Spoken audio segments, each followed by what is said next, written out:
वंदे मातरम। मेरे प्रिय मित्र श्री श्याम गिरी, इनके मुद्दा भारत का चैनल पर मैं अनिल थत्ते आप सबका स्वागत करता हूं।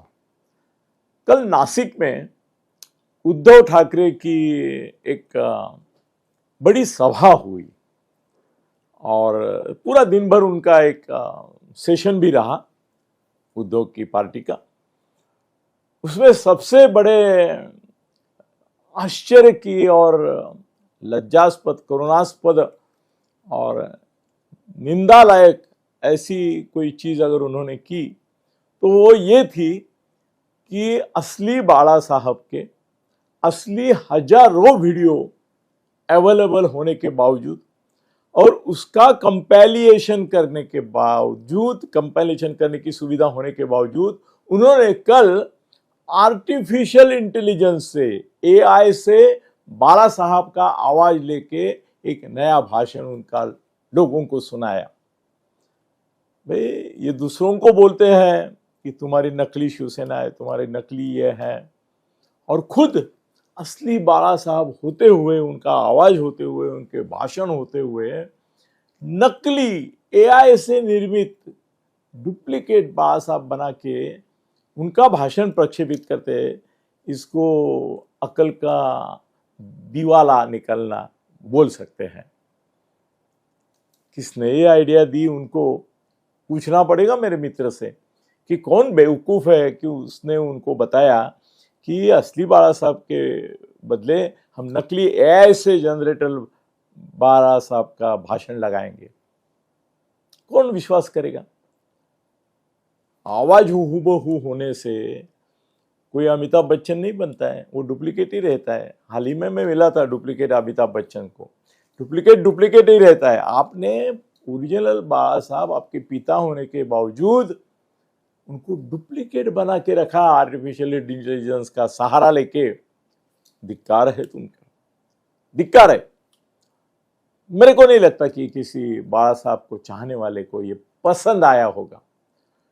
दूसरी और एक बात ऐसी हो गई कि हाल ही में मैंने एक जमावड़ा देखा था। वो न्यू इंडिया बैंक जो दिवाला निकल गया, बैंक डूब गई, तो हजारों लोग वो बैंक के ब्रांच के सामने, हमारे थाना में भी उसकी ब्रांच है, वो ब्रांच के सामने मैं आ रहा था, देखा तो निराश, हताश, चिंतित ऐसे चेहरे लेके हजारों लोग वहां पे न्यू इंडिया बैंक के सामने खड़े थे।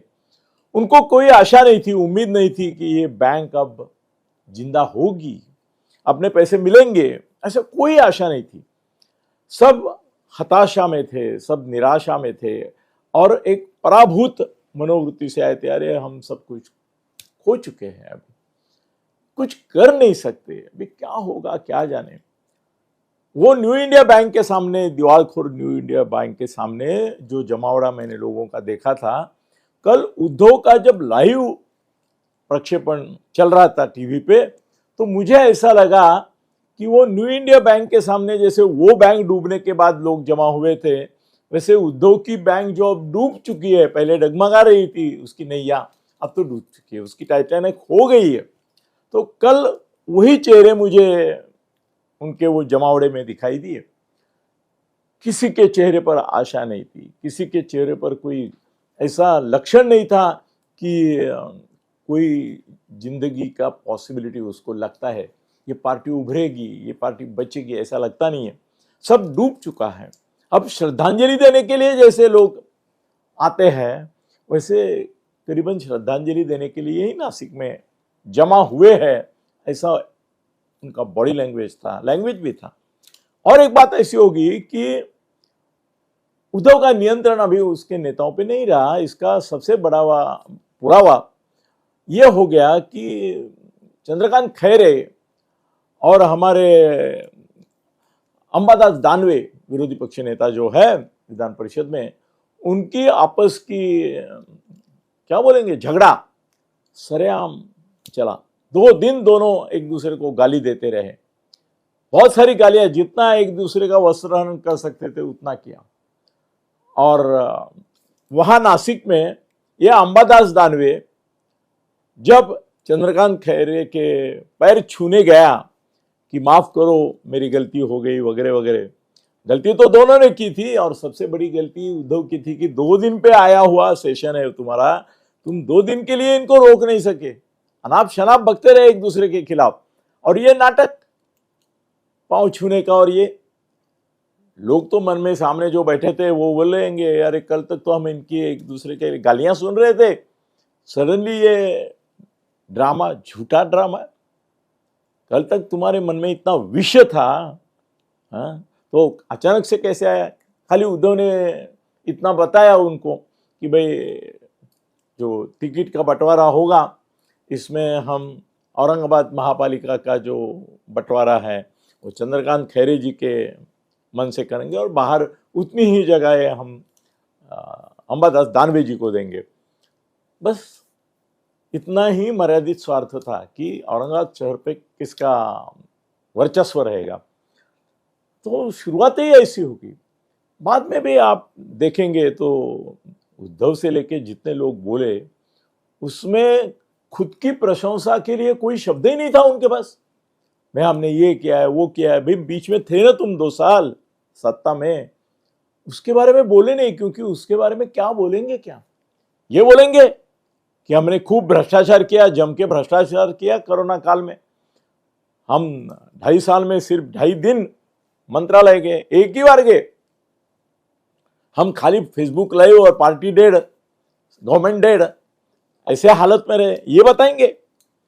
अरे बताने लायक, अपनी अचीवमेंट बताने लायक कुछ नहीं होने के कारण अमित शाह को गाली दो, शिंदे को गाली दो, फडणवीस को गाली दो, सबको गाली प्रदान। ऐसा लग रहा था कि ये कोई धुड़वड़ हमारे होली के दूसरे दिन जो करते हैं गाली गलौज का कार्यक्रम, वही चल रहा है।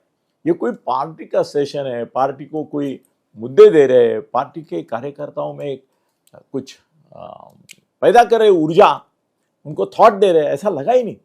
मैं तो बोलता हूँ इससे अच्छा इसमें तुम्हारे राहुल गांधी ने जो सेशन किया वो इससे अच्छा था। उसने क्रिटिसिज्म के साथ साथ पॉजिटिव पॉइंट्स भी दिए कांग्रेस के जो लोग जमा हुए थे उनको। इसके पास तो देने लायक कुछ ना, वो तो खुलेआम बोला माझ्याकडे तुम्हाला द्यायला काय नहीं। अरे तुम्हारे पास सत्ता नहीं है तो बाला साहब से पास भी ज्यादा टाइम सत्ता नहीं दी। बाला साहब का राज 4.5 साल रहा 95 में, और अभी वो बाला साहब का नहीं था, बट बाला साहब के पास सत्ता नहीं होते हुए भी बाला साहब थे, उनको लोगों को देने के लिए बहुत कुछ था, विचार थे, और उन विचारों पे चलने वाले की कभी हार नहीं होती थी। इनके पास विचार का कोई मसूदा नहीं है। इनका आचार, अगर खुद का चरित्र और चारित्र देखा जाए तो उसमें भी बोम्बा बोम्बई है। तो क्या बताएंगे? वो यही बताते रहे मुझे देने लायक कुछ नहीं है, आज भी नहीं और कल भी नहीं होगा, इन लोगों की खातिरी हो गई। मेरे को लगता है ये सेशन नहीं लेते तो अच्छा होता। एक्सपोज हो गए उद्धव कि उनके पास अभी कोई मुद्दा ही नहीं है, और उल्टा ऐसा हो गया कोई जो गाली प्रदान करते रहे, बीजेपी को करते रहे, ये करते रहे, उससे ज्यादा मैसेज लोगों में गया कि अभी हिंदुत्व जो है इनका, वो चीनी माल आता है ना प्लास्टिक का डुप्लीकेट, और वो भी कभी भी टूट सकता है, इनका हिंदुत्व चाइनीज स्टाइल का हो गया है अभी।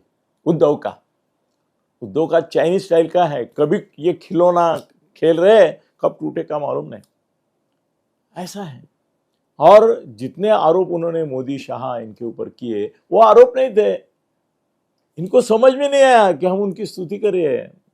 हम हिंदुओं में ये भावना और जतन कर रहे हैं कि भाई यही सही हिंदुत्व वाले हैं। हम तो बोले हैं, बड़ बोले हैं, हमारा बोलने के सिवाय हिंदुत्व है ही नहीं, कृति में तो है ही नहीं। दूसरी एक बात कल उभर कर ऐसी आई कि अभी इन्होंने पहले तो गुजराती वोट का छोड़ दिया था कि नहीं चाहिए हमको गुजराती वोट, बाद में दलित वोट का भी उन्होंने, उनकी हिस्ट्री तो विद्यापीठ से, मराठवाड़ा विद्यापीठ नामांतर से लेके ऐसी है, तो दलित के बारे में भी उन्होंने कभी अपनापन नहीं दिखाया था। अब पूरे के पूरे ये मुस्लिम लीग का अधिवेशन हो गया, मुसलमानों के सिवाय इनको कोई दिखता नहीं। अभी मुसलमान जितने होंगे उतने ही हमको वोट मिलेंगे, ये समझ के चल रहे थे। ये समीकरण उनका नया है। शिवसेना अभी मुस्लिम लीग बन गई है, वो उसमें दिख रहा था। कुल मिला के कल का जो नाटक बोलो या जिस तरह से उसका ये सब हुआ, वो तमाशा बोलो, मगर उसके वजह से उद्धव की जी नौका जो डगमगा रही थी अब डूब गई है, आधे से ज्यादा डूब गई है। यही भावना लेके सब लोग वापिस आए। अब अगली सभा होगी वो श्रद्धांजलि सभा होगी। धन्यवाद।